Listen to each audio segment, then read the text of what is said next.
Bansi Music and Yogi Films. Raja Annamdev Katha.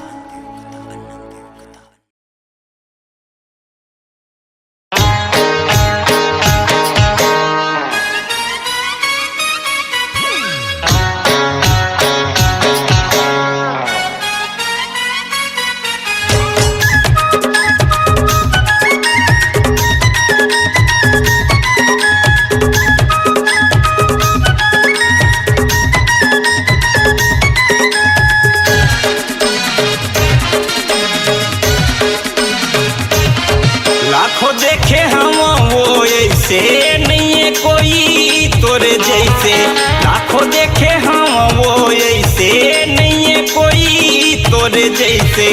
का बनाए है तोला वो ये बनाने वाला हाथ चून के। का बनाए है तोला रे ये बनाने वाला हाथ चून के।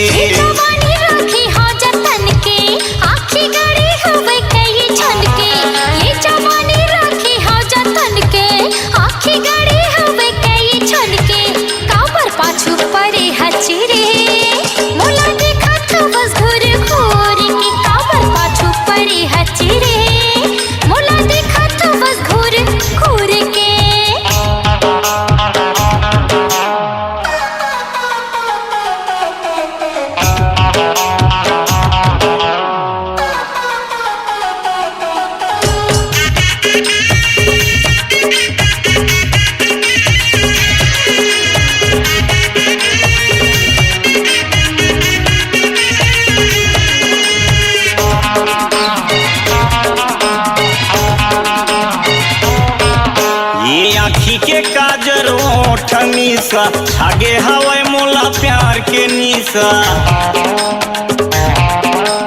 गोरी गुलाबी गाल हवाई तोर मिर्ग नहीं कस चाल हवाई तोर। हाय रे हाय रे हाय रे मुरनियत डोला दे है वो रानी कन्हैया ले बेनी झूल गे। का बनाए है तोला वो ये बनाने वाला चून के।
बनाए है तोला वो ये विधाता हरे तोला चुन के। काबर पाछू परे हचरे मोला देखत बस घूर घूर के। बनाए है तोला वो ये विधाता हरे तोला चुन के।